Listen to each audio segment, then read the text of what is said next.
지금부터 드릴 내용은 이제 알파고가 버전이 되게 많습니다.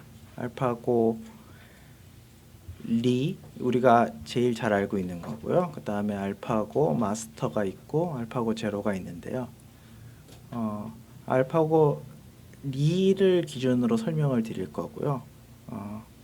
제로도 굉장히 재밌는 거지만 이제 알파고 리에는 지금까지 배운 것들이 모두 다 들어가 있어요. 슈퍼바이즈 러닝, 리인포스먼트 러닝, 그 다음에 이제 여러 가지 기법들이 한꺼번에 다 들어가 있어 가지고요. 뭘 공부하기에 굉장히 괜찮은 방법이죠. 자, 이제 알파고 리를 이제 이해하기 위해서 알아야 될 개념들이 굉장히 많습니다. 그 중에서 첫 번째가 몬테카를로 트리서치인데요. 여기에 이제 몬테카를로 저도 안 가봐서 확실하지 않고 그냥 구글링한 결과인데요. 몬테카를로가 그 007 카지노 로얄의 배경이 된 곳이죠. 그러니까 카지노로 굉장히 유명한 곳입니다. 근데 왜 이름이 몬테카를로냐 하면요. 어떤 알고리즘 이름에 몬테카를로란 단어가 들어가면 무슨 뜻인가 하면 이 알고리즘의 랜덤 넘버 생성이 굉장히 중요한 역할을 했구나 라고 생각하시면 정확합니다. 이제 몬테카를로 무슨 몬테카를로 뭐뭐 그러면 이 알고리즘에 어떤 랜덤 넘버가 큰 역할을 했구나 라고 생각하시면 됩니다. 자, 그럼 몬테카를로 트리서치는 뭐냐면요. 이게 기본적으로 수일기 같은 거죠. 바둑을 생각해 보시면 뭐 바둑을 뭐 우리나라 분들은 바둑 규칙을 모르는 분들이 거의 없을 테니까요. 그러니까 결국 수일기를 하는 건데 내가 이렇게 하면 너는 저렇게 하고 저렇게 하면 이렇게 하고 이게 경우의 수가 너무 많은 거죠. 그래서 완벽한 방법은 모든 경우의 수를 다 따지면 되는데 그런 게 불가능한 거죠. 그럼 어떻게 해야 되느냐? 이거를 적당하게 아무것도 안 하는 것보다도 적당하게 랜덤 넘버를 생성해서 그래도 이 경우의 수를 뒤지는 게 낫다라는 거죠. 아무것도 안 하는 것보다도. 왜 다 못 뒤졌어? 뭐 이렇게 얘기할 수도 있지만 이 랜덤 넘버를 갖고 랜덤 샘플을 갖고서 이 경우의 수를 다는 아니더라도 일부라도 뒤져보는 게 좋다라는 거고 이게 몬테카를로 트리서치죠. 트리서치는 다 뒤지는 건데 몬테카를로 트리서치는 그냥 우선 되는 것부터 뒤지는 거죠. 어떤 규칙에 의해서 일부를 먼저 뒤지는 거죠. 그러니까 그럼 어떻게 뒤져야 되느냐?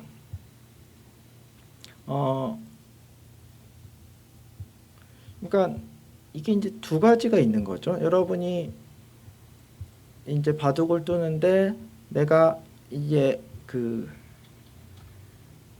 이제 바둑을 두는데 내가 어떤 것에 집중해서 생각을 해봐야 되냐 그러면 두 가지인 거죠. 하나는 내가 아직 안 해본 경우의 수에 대해서.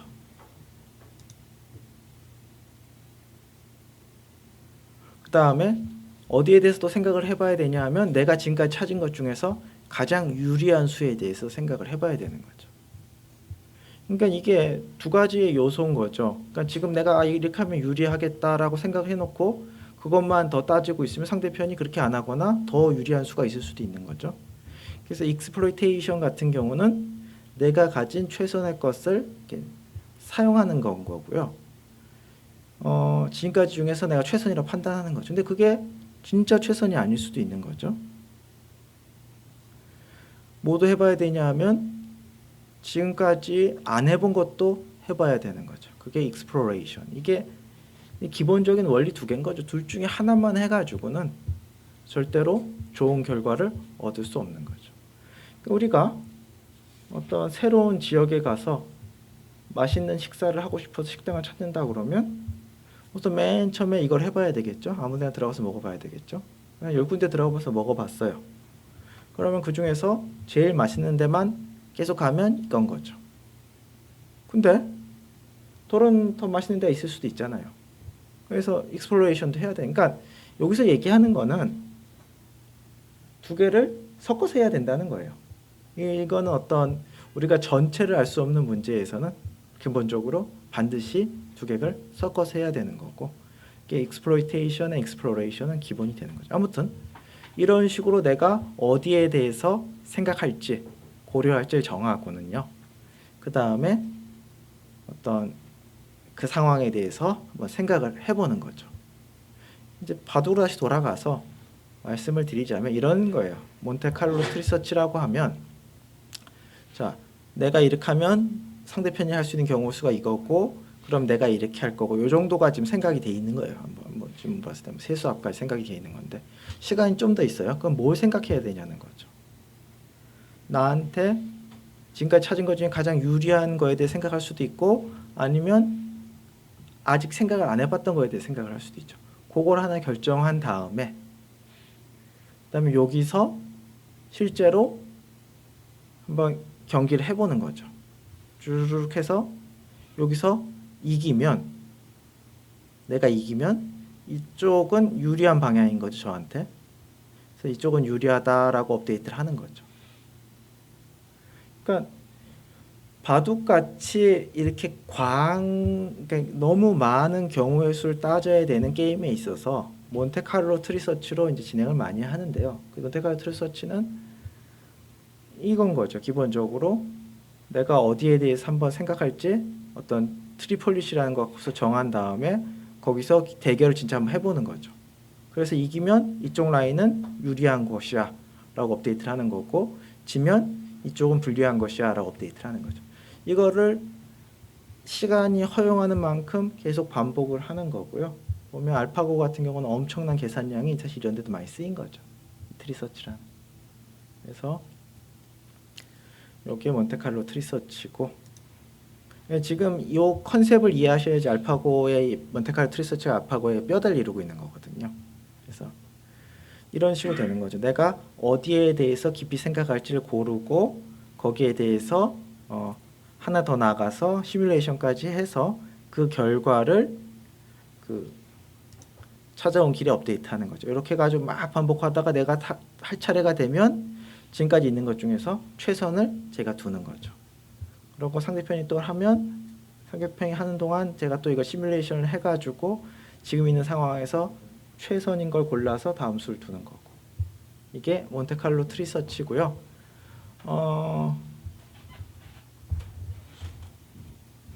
이게 이제 굉장히 많은 게임의 인공지능의 기본이 되는 방법입니다. 그랬을 때 이제 한 가지 질문이, 그러면 자, 이거를 다 많은 시뮬레이션을 하고 내가 어디에다가 돌을 놔야 되느냐라는 거죠. 여기서 막 시뮬레이션을 했을 때 어디에 가장 돌을 놔야 되느냐, 얘 중에 어디에 놔야 되느냐, 이게 이제 처음에 사람들이 생각하는 게 가장 승률이 높은 데 놔야 되지 않느냐라고 하는데요. 뭐 그것도 한 가지 가능한 대답입니다. 근데 이제 승률이 높다라는 게 보면 여기서는 요거겠네요. 맥스 차일드, 가장 승률이 높은 거. 근데 한 번 가봤는데 한 번 이겼다라는 건 사실 굉장히 불안할 수 있는 거죠. 이 몬테칼로 트리서치의 원리상 자기한테 유리한 쪽은 좀 더 많이 가보게 돼 있고, 그래서 가장 많은 곳을 가본다. 뭐 여러 가지 규칙들이 있어요. 근데 일반적으로 승률이 높은 것은 그냥 너무 조금 가본 것일 수도 있으니까 가장 많이 가본 곳을 택하는 게 많죠. 뭐 알파고도 그렇게 하고요. 그래서 자, 이 몬테칼로 트리서치라는 거의 개념은 지금 알파고를 이해하기 위해서 필요한 건데요. 몬테칼로라는 단어가 들어가면 이게 뭐 랜덤한 뭐 샘플이 알고리즘에 중요한 역할을 하는구나 생각하시면 되고, 트리서치에 그게 중요한 역할을 하는구나. 어떻게 하는 거냐면 내가 어떤 노드에 대해서 중점적으로 조사를 할지를 어느 정도 랜덤하게 결정하는 거죠. 물론 알고리즘이 좀 더 스마트하게 작동할 수도 있지만 결국 뭘 고를지는 랜덤한 요소가 들어가 있는 거죠.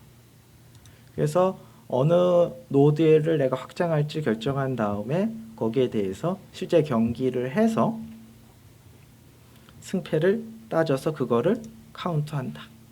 이거를 이터레이션을 반복하고 해서 가장 승률이 좋거나 아니면 가장 많이 가본 데를 내가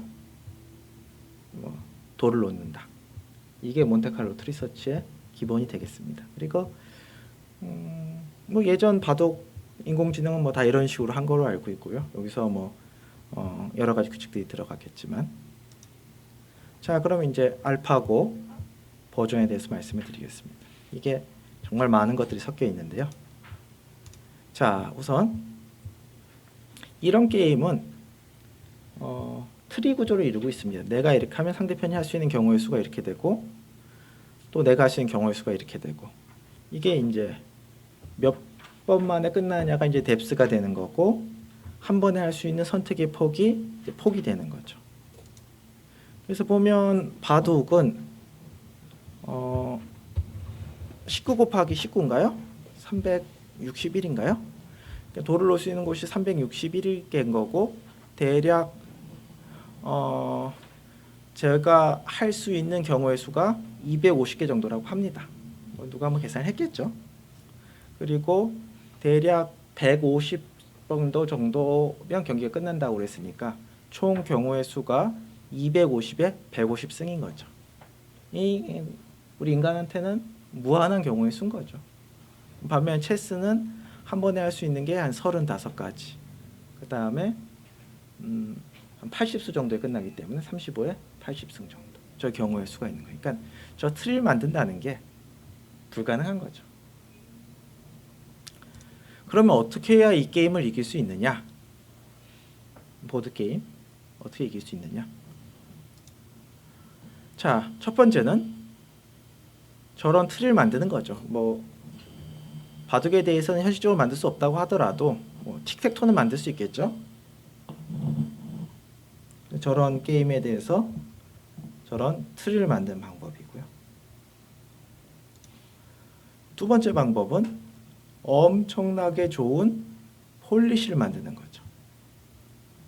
에이전트를 만드는 건데 뭐냐 하면 현재 스테이트가 들어오면 무슨 액션을 해야 될지 알려주는 거죠. 이 상황에서는 이렇게 해.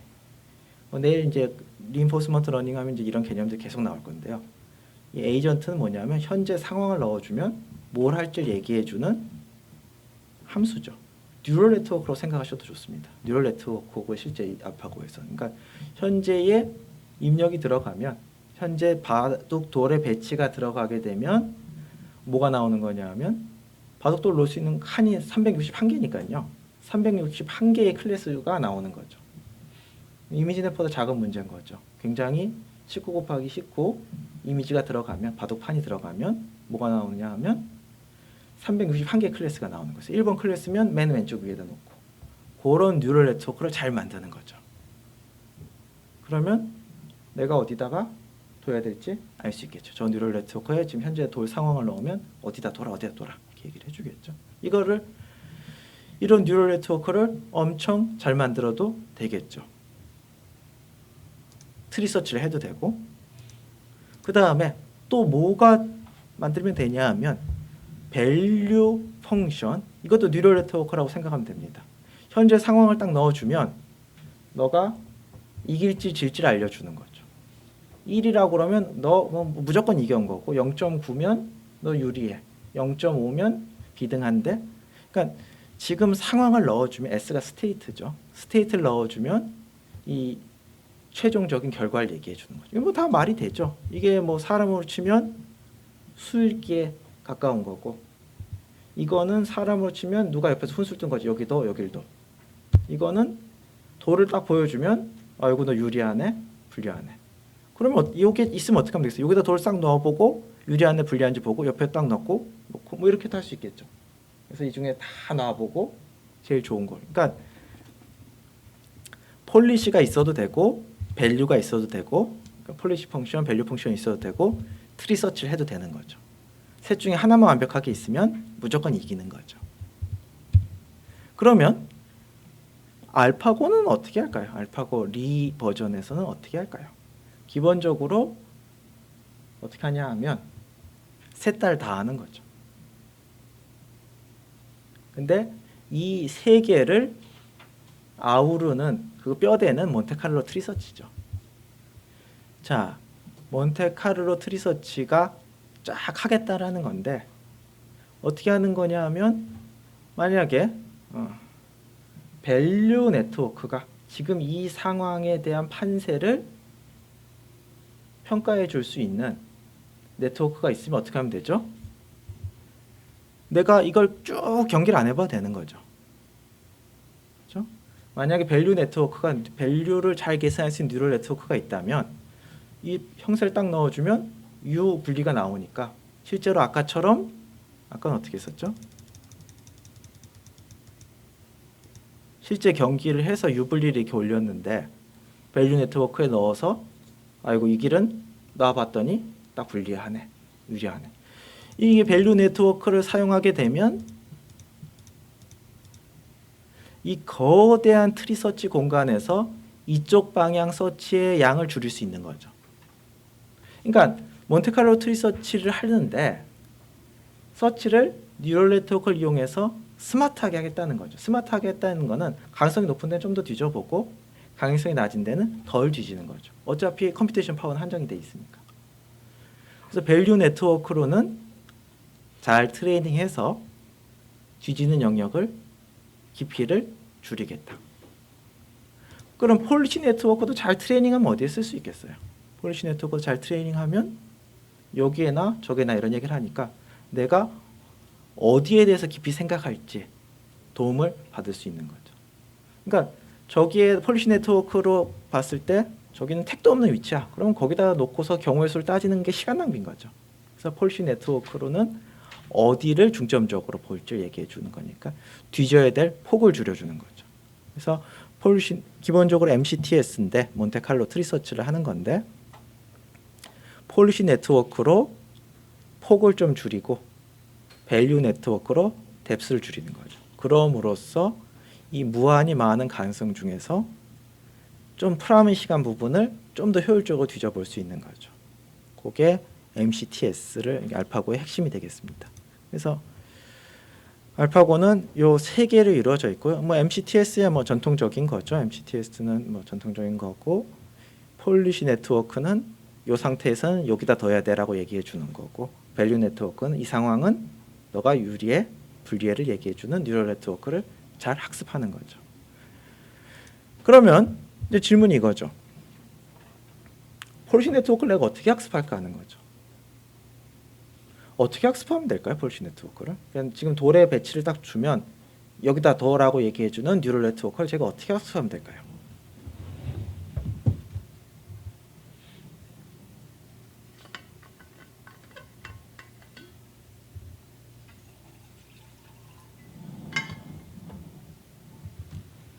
어떻게 학습하면 될까요? 이게 뉴럴 네트워크 구조상은 되게 명확하죠. 입력으로는 이제 현재 상황인 거. 실제로는 상황이라고 하기 좀 복잡해. 왜냐하면 과거에 어떻게 됐는지 이렇게 히스토리가 있어야 되니까. 왜냐하면 놓을 수 없는 착수 지점도 있고 뭐 그러니까 좀 더 복잡한데 어찌됐든 그냥 현재 상황이라고 하겠습니다.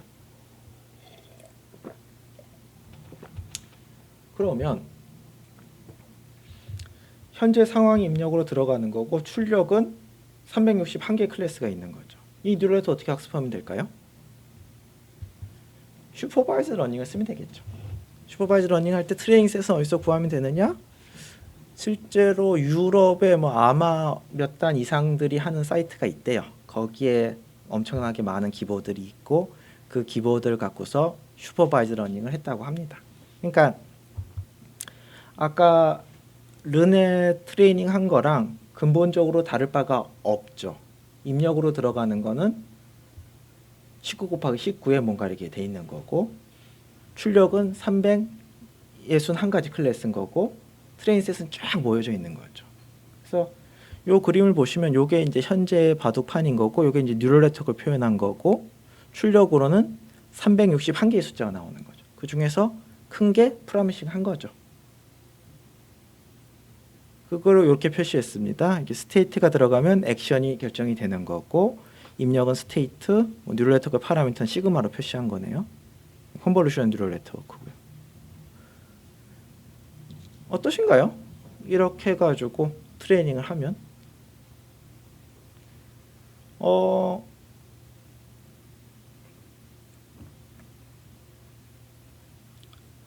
굉장히 그러니까 뭐 저 같은 사람한테야 뭐 그냥 이 폴리시 네트워크만 해도 확 이기겠지만 상당히 어느 정도 시점이 지난 사람들한테 못 이기겠죠. 뭐 예를 들어서 뭐 이러면 뭐 아마 뭐 3단 정도 된다든지 뭐 그 정도겠죠.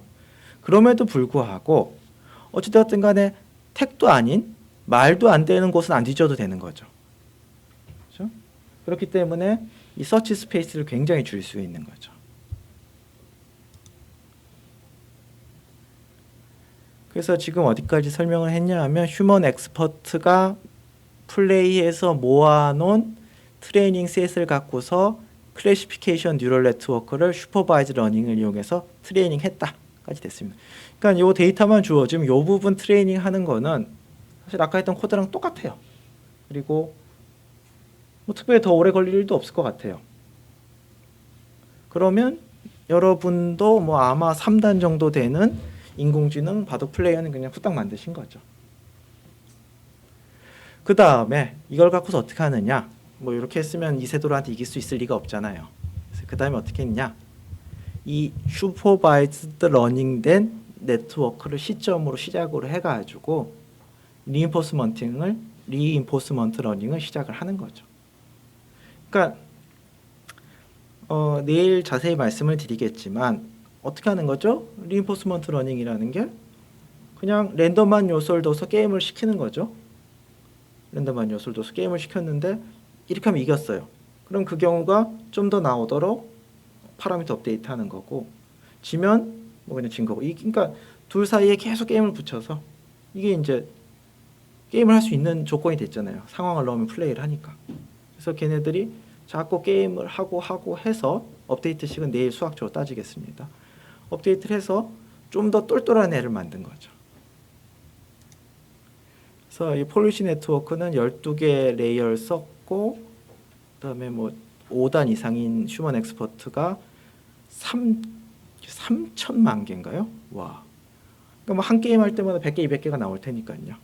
뭐 경기를 많이 한 거 트레이닝 데이터로 썼고, 요게 뭐 기호가 익숙하지 않으실 수도 있는데 정확하게 크로스 엔트로피 수식입니다. 크로스 엔트로피 수식을 갖고서 트레이닝을 했고, 그다음에 50개의 GPU 구글 클라우드 오래 걸렸네요. 이 트레이닝 셋이 많아서 그렇군요. 레이어도 크고. 그래서 여기 이제 이런 표현 알아두시면 좋죠. held out test data라고 했는데요. 그러니까 요 데이터 중에서 테스트의 목적을 쓰기 위해서 빼놓은 거죠. 거기서 57% 정도 애큐러시를 보였다. 그러니까 57% 정도 사람 행동을 예측한 거죠. 5단 이상의 선수들의 행동을. 그러니까 굉장히 높은 예측률인 거죠. 그래서 슈퍼바이즈 러닝으로 폴리시 네트워크를 학습을 했고, 이거죠. 자, 이게 커런트 네트워크 들어가면 19 곱하기 19는 바둑판의 크기고 48차원인데 뭐 아까 말씀드렸듯이 흰 돌의 위치, 까만 돌의 위치, 뭐 빈 공간, 뭐 과거의 위치 뭐 이런 것들 이제 사람들이 좀 넣었어요. 이게 어떤 휴리스틱 뭐 축 뭐 저도 잘 모르는데 어떤 그런 것들 좀 넣어서 이런 피처를 만들어서 렐로를 펑션으로 하는 12층짜리 컨볼루션 뉴럴 네트워크에 넣어서 소프트맥스를 갖고서 출력이 나오는 거죠. 거기다가 여기 나온 것과 휴먼 엑스퍼트가 한 거랑 크로스 엔트로피로 학습을 하는 거죠. 그래서 폴리시 네트워크를 학습을 했습니다. 그 다음에 이걸 갖고서 리인포스먼트 러닝을 돌리는데요. 그냥 폴리시 네트워크가 게임을 할 수 있는 조건이 됐으니까 걔네들한테 이제 엄청난 계산량을 쏟아부어서 계속 게임을 시키는 거죠. 그래서 게임을 계속 시켜서 게임을 할 때 이제 그 익스플로어 안 해본 것도, 그러니까 뉴럴 네트워크가 여기 해 그랬을 때 이제 일부러 그걸 안 지키고 딴 데 넣는 거죠. 왜냐하면 좀 맛있는 식당을 찾기 위해서는 안 가본 데도 가봐야 되니까 이제 그걸 넣는 게 핵심이죠. 그걸 넣어서 굉장히 많은 다양한 것들 조사해서 어떨 때 이기겠죠. 그걸 갖고서 요 식으로 업데이트를 하는 건데 요 로는 리인포스먼트 러닝을 적용한 뉴럴 네트워크의 파라미터인데요. 요 식이 이제 z가 곱해지는데 이게 플러스 마이너스 1이 되겠죠. 이기면 1, 지면 마이너스 1. 요 식이 내일 배우게 될 리인포스먼트 식 중에서 하나죠. 그렇죠? 요걸 갖고서 업데이트를 하고, 그러니까 자기 혼자 게임을 하면서 뉴럴 네트워크가 조금 더 경기를 잘하게 되는 거죠. 그래서 해봤더니 슈퍼바이즈 러닝으로 한 해보다 경기를 붙였을 때 한 4대 1, 80% 정도 이겼다. 그리고 요 네트워크만 써서 경기를 시켰더니 아마 3단 정도는 하더라. 꽤 하는 거죠, 아마 3단이면.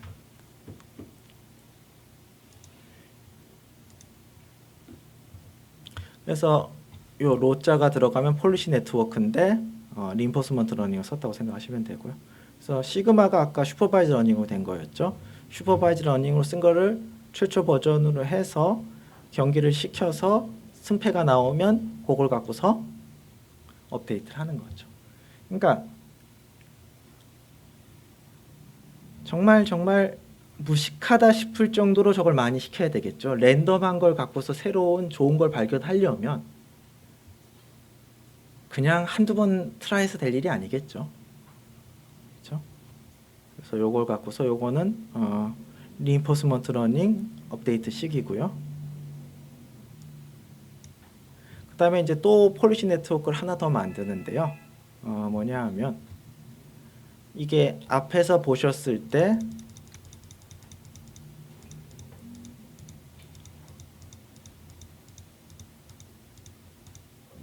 요거 갖고서 경기를 아까 밸류 네트워크로 요걸 한다고 했는데 밸류 네트워크도 하지만 실제 경기도 하거든요. 요걸 굉장히 속기 스타일로 빨리 할 수 있는 폴리시 네트워크를 하나 더 학습을 해요. 걔가 롤아웃 네트워크라고 하는데요. 이 알파고 리는 좀 뭔가 우아한 맛은 좀 떨어질 수 있지만 너무 많은 기술들이 들어가서 어떤 이런 것들 종합적으로 보기에는 굉장히 좋죠. 그래서 슈퍼바이즈 러닝으로 만든 폴리시 네트워크는 한 번 인퍼런스 하는데 이렇게 현재 상황을 넣었을 때 어디다 도라고 얘기하는데 3ms가 걸리는데 이래가지고는 롤아웃을 못하는 거죠. 그걸 하기 위해서 굉장히 가벼운 뉴럴 네트워크 한 번 인퍼런스에 2 마이크로세컨드가 나오는 뉴럴 네트워크를 하나 더 학습을 하죠. 그래서 지금 준비된 게 슈퍼바이즈드 폴리시 네트워크, 롤아웃 폴리시 네트워크, 그 다음에 리인포스먼트 러닝이 된 폴리시 네트워크 이렇게 세 개가 되는 거죠. 이제 이걸 갖고서 더 진행을 하는데요. 오늘은 여기까지 하도록 하고요. 그러면 내일 골치 아프고 머리 아픈 리인포스먼트 러닝을 다 마치도록 하겠습니다.